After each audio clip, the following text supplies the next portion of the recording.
Hi, I'm Libby Guston, and welcome to my kitchen. My friend Mia's here, and she's learning how to set up a sustainable kitchen. So that means the food that we make, how we prepare it, how we dispose of it, is going to be better for us. It's going to be better for the environment. And that includes snack foods. Oh, thank God, because all my snacks are terribly unhealthy for me. You can probably still have the same snacks if you think about how you can make them from fresh ingredients. Okay. So in a sustainable kitchen, everything we make is going to come from whole, less processed ingredients. And why is that important? Well, like the snacks you're probably having off the shelf, they're made with oils that are not fresh. Right. So the salts that are in them are processed.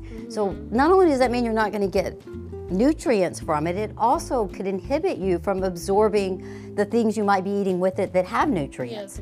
So it's really important, and it's really easy to do. I mean, this avocado right here, I can turn that into a dip. Guacamole. Really Guacamole. And then these walnuts make a nice Middle Eastern dip.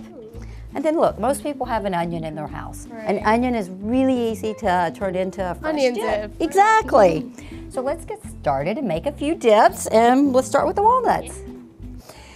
So with these walnuts, we can make a Middle Eastern dip. It's called muhammara. Oh, what is that? It's really simple. It's just a couple of ingredients. It's walnuts, red pepper paste, a little bit of lemon juice, and some olive oil. It's pretty simple. Yeah, now you have to be careful though when you're making this. So with the walnuts, if you overprocess them, you're going to end up with something similar to peanut butter. And we don't want to do that. Is that just how it's not made, or will it taste different? Yeah, it won't taste, it'll be a different texture. Oh, okay, so the muhammara ingredients- is just Yeah. a different texture than not peanut. So you're gonna use the pulse button for this entire dip. Don't ever leave it running completely. Okay. And so you're just gonna quickly. Oh, so it's still grainy. See, it's just like chopped nuts, really. If you already have chopped nuts, you could skip this step. So once you have the right texture, simply you're just gonna be adding the other ingredients and slowly pulsing it. So I'll start with the red pepper paste. It's about 3/4 of a cup. And there's 2 cups of walnuts in there. Okay. So I'm gonna put about half because you may not need the full 3/4 of a cup. So you just kind of look by the texture when you mix it.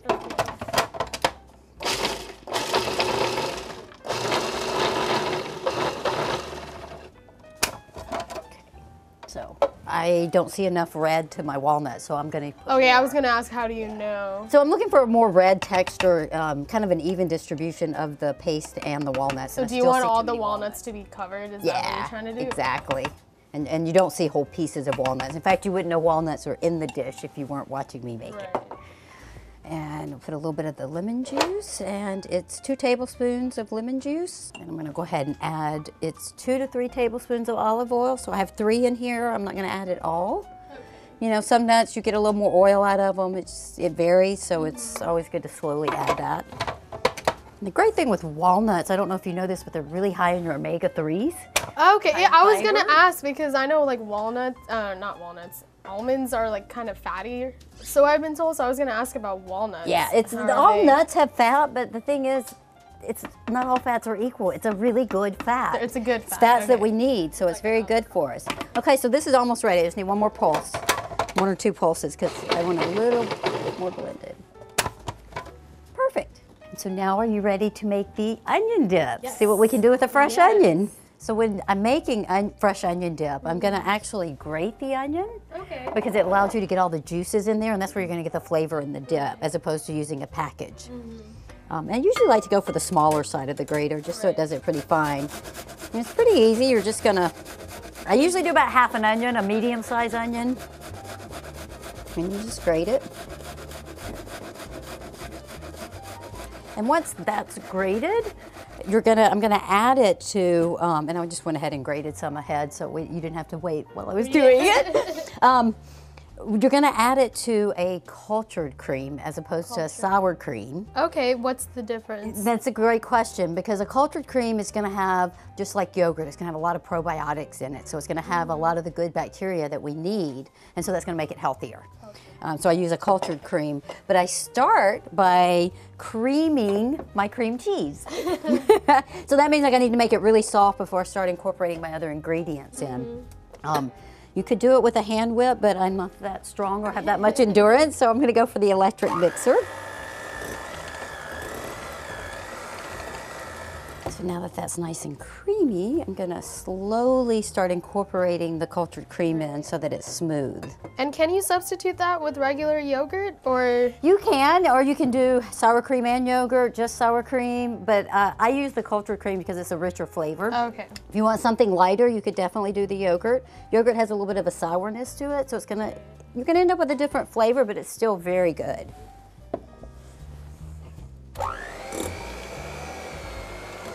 Oh, perfect. All right, I'm gonna let you help me out. You wanna put some of that in while I stir? Beautiful. And do you usually put all of it? Yep. Oh, nice, okay. Okay, add the onion. You see all the juice? Kind of important. Yeah, that In juice an onion dip. that juice is gonna really give that onion flavor.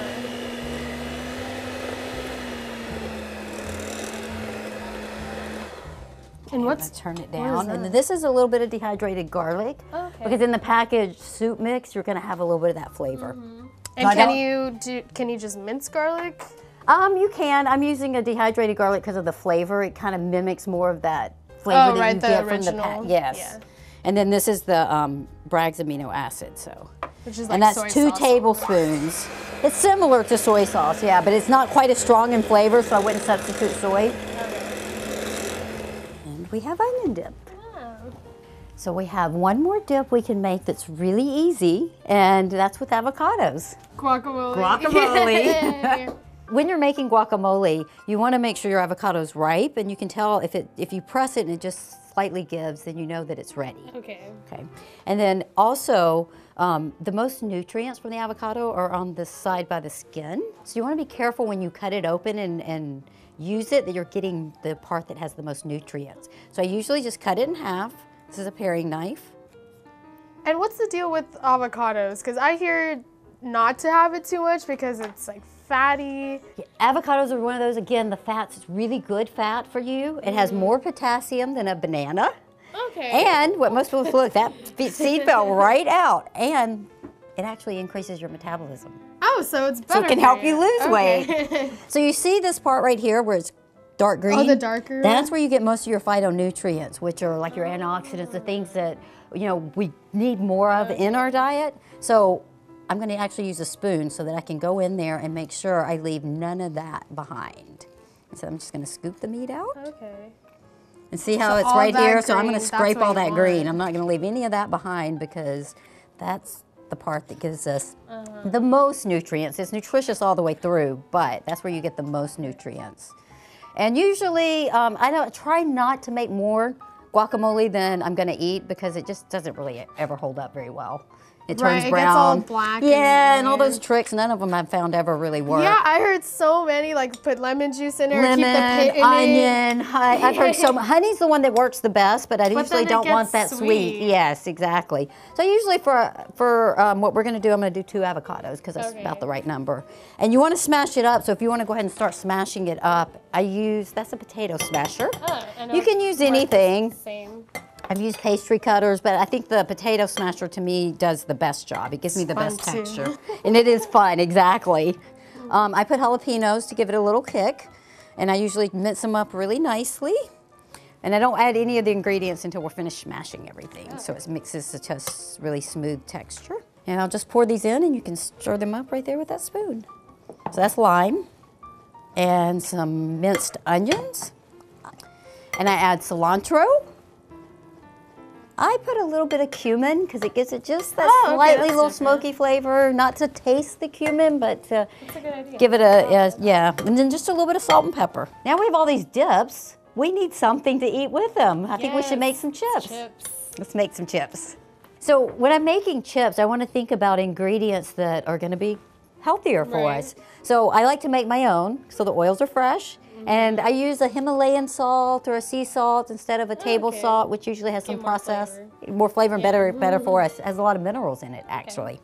So to make one, it's fun. You can actually let who's eating them, like kids, have fun making them. And what kind of tortilla is this? This is a sprouted grain tortilla. So that means my grains, which are seeds, once they sprout, that phytic acid has been taken care of, so we get more nutrients from them. Okay. So again, I'm starting with a good sustainable source that's going to give us more nutrients. Then you just break it in half, and then this is the part that's fun. Did you ever make paper kites?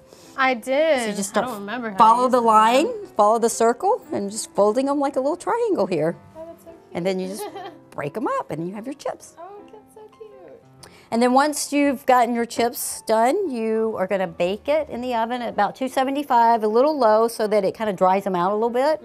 And you flip them over, and then you're going to brush them with a little bit of your favorite oil, ghee, coconut oil, some of the oils that are better for you, and then put a little bit of salt and pepper on you, and you'll end up with a nice crisp chip. So now that the chips are in the oven baking, we can make quinoa patties, which you can also have with the dips, and it's a little more substantial. So sometimes I need a heartier snack than just chips and dips. So you start with a purple potato, which I smashed, and I'm using purple because purple and blues are always high in antioxidants, and it's something that's often missing from our diet, those colors. So a purple potato is great. And I'll have you stir it if you don't mind while I dump in. And so this is a cup and a half of cooked quinoa. I already soaked it and cooked it, and then we're going to add some dehydrated kale.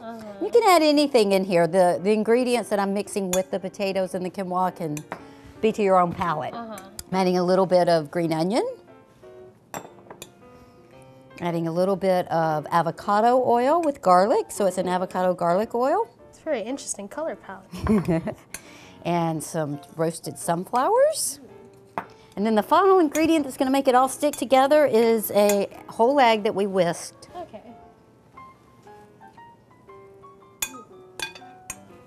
And so you can make thick patties or thin patties. I do both usually. I'll make some thick ones because it's more hearty. Yeah. And then if I do the really thin ones, I can cook them crisp so they get almost like a potato chip. Oh. And then because it makes a lot, it's usually more than I'm going to have in one sitting. So you can cook them and then freeze them so that when I'm in a hurry and I don't have a lot of time, I can heat them up in the oven.